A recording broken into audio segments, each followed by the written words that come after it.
Hello, it's Porter from the Central Texas Railfan, and today I'll be showcasing my backyard railroad crossing signal.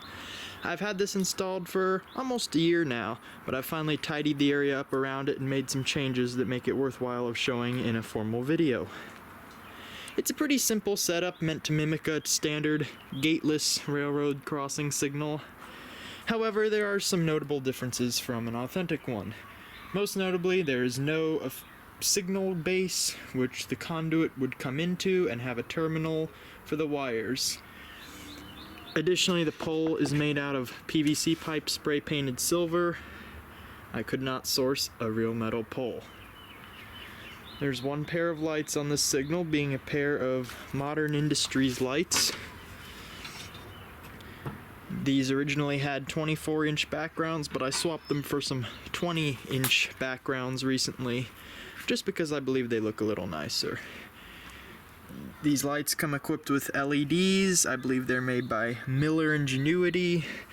The seals surrounding them had fallen apart, so if you look closely, you can see they've been slightly duct taped together. But they do work for the most part.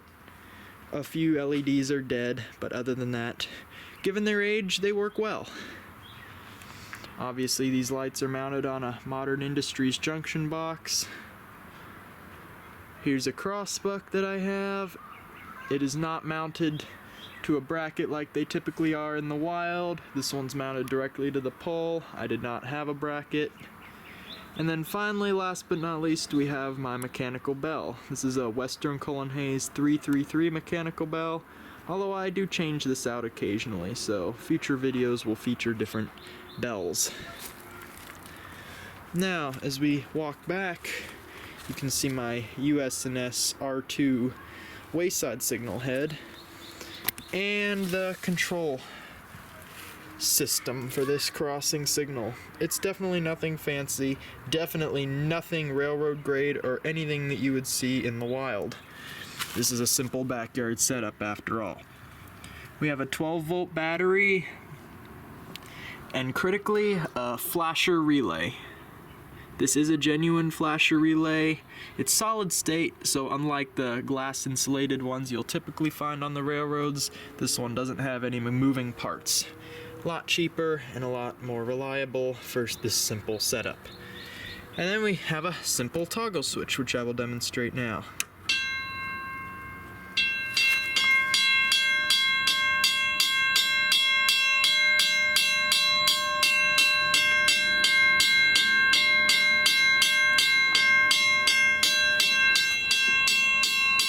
As you can hear by the struggling that the bell makes when starting up, the battery has lost a bit of charge.